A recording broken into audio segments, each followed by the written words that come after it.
My heart feels as if it on the verge of exploding. With all of this anticipation in the remarkable, unforeseen development, SpaceX took a decisive step yesterday by installing the flight termination system explosives on Starship. This is the final step before launch and something SpaceX only does when a mission is about to happen. So is the real November 15 launch actually viable? Find out in the today episode of Jackson Henry Space Exploration.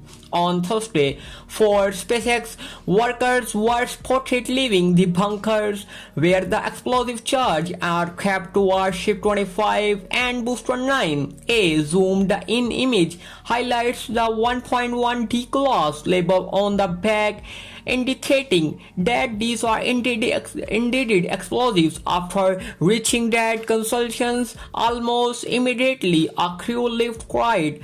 Some of the team up to the FTS location on the Booster 9 and moved up to the upper stage. This is a close look at pre-installing various more installations of the FTS on Starship.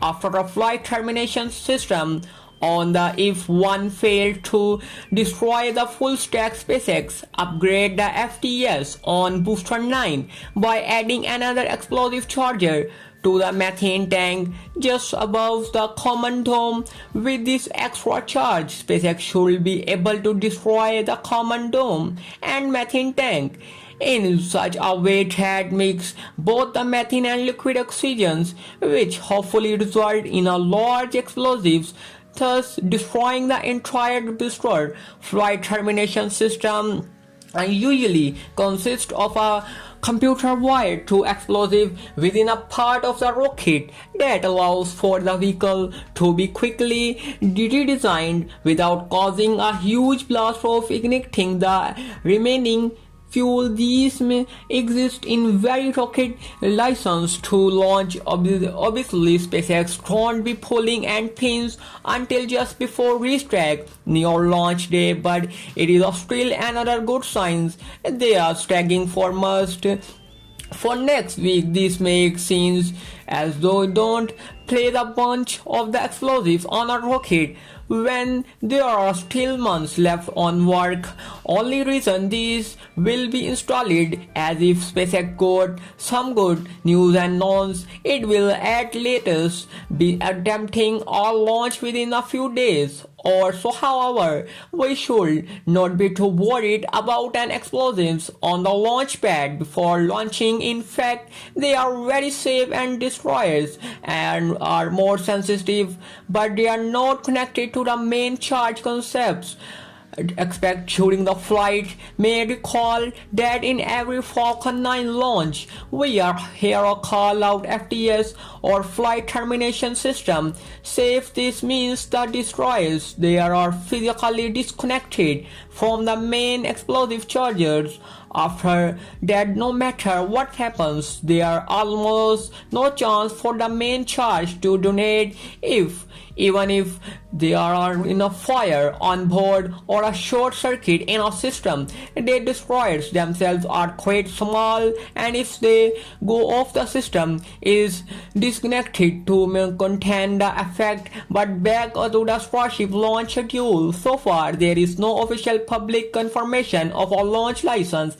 At this stage, FAA spokesman Steve Collins said Thursday that the latest SpaceX announcement on X is not true. Chatter is always interesting, but in this case not accurate. The said in the email and environmental and safety concerns laid bare in Starship first integrated test flight on April 20 on this year have created a rough path of securing approval for a second. SpaceX completed the corrective actions, and on October 31st in the FAA said it had completed its safety review of the launch license approval process. It evaluated SpaceX safety organization system, safety process, flight safety analysis, and risk criteria for launch, re-entry, and vehicle. This Paul Column said now it awaits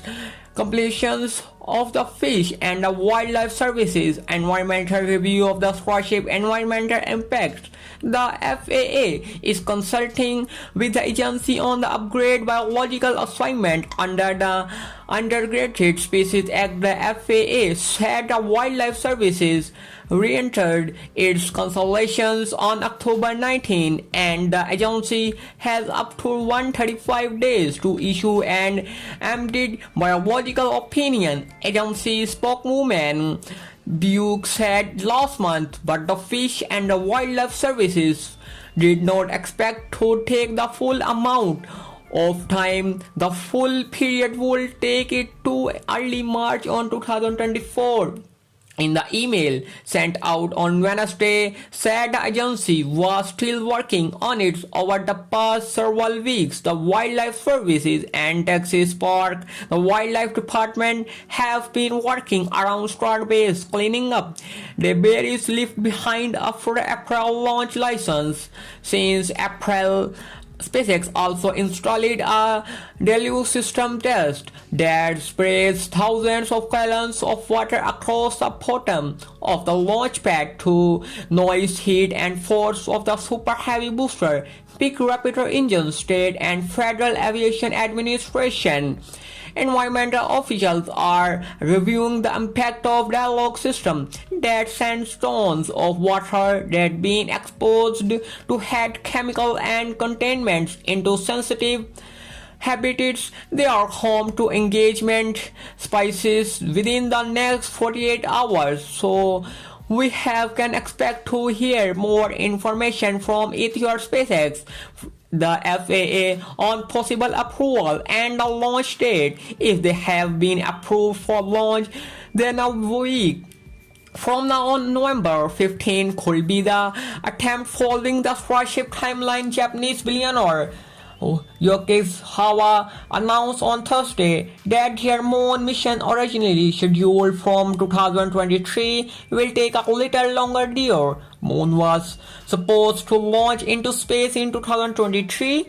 but in a post on X, formerly Twitter, Maya said it seems like it will take a little longer. We are not sure when the flight will be, but they will give you all an update once we know more. He added the move to related on the Maria delays to second test launch of Elon Musk's Starship SpaceX environmental rocket, and if it proves viable, will build the most powerful rocket ever built, while NASA and granted SpaceX billions of dollars to develop the Starship as part of various programs which will return American astronauts on the moon from the first time since in 19th. Its first launch ended in failure and the rocket exploded, raining debris down and severely damaging the launch pad. It hasn't been cleared for a second test flight by the Federal Aviation Administration yet, although there are rumors that it could attempt a second test flight in mid-November. Mayawa concessions come 6 years after their moon was first conceived as the commercial flight for him and friendly to fly past the moon inside a SpaceX capsule. The Dragon 2, the mission, was originally made to launch abroad on the company's Falcon Heavy rocket, but in 2018, Mayawa and SpaceX made an ambitious leap. They agreed their moon would launch using the company planned Starship vessel, and Maya said he could select either to join them. The trip that crew was announced in December on 2022. That included DJ Steve, as well as filmmakers, actors, and photographers. But for a vast bit of news today, after the delay, SpaceX launched a Cargo Dragon mission to the International Space Station on the 19th of this month from the Florida pad, as it complete battles work on neighboring pad to spot through a cargo missions of Falcon 9 lifted off from Launch Complex 39A at 2:28 p.m. Eastern had placed the Cargo Dragon spacecraft into orbit. To the CRS-29 mission, the Dragon is scheduled to dock within the ISS at about 5:20 a.m. Eastern on November 11. It will remain in the station until early the mid-December. The launch was originally scheduled from November 5th, but was later to replace a Drago thruster on the spacecraft that had a value-leaking nitrogen planet, said Beji Reed, Senior Director of Human Space Flight Program at SpaceX, and a pre-launch briefing on November 8. After the thruster was replaced, technicians dedicated traces on nitrogen tricoside in the bed in the area per decrease. Once the system was fully pressurized, the Dragon is carrying 2,950 kg of a cargo. The launch, like other launches on the current versions of the Dragon carrying crew and the Dragon, took place from LC-39A. SpaceX is completing a tower at nearby Space Launch Complex 40. This is designed to allow its use of Dragon missions. Workers recently installed the crew exit arm, one of the last major components from the tour. We are creating that capability of the Pad 40 to be able to fly Dragon's cargo or human space flight missions, Reed said. The noted that being able to have SLS-40 Sport Dragon launches would serve as a relief value of a heavy main feast of a launching using LC-39A, which is also used for Falcon Heavy launches. Sometimes it is better for our main feast, and our customer needs to able to have another place to fly by Dragon having a Dragon capability.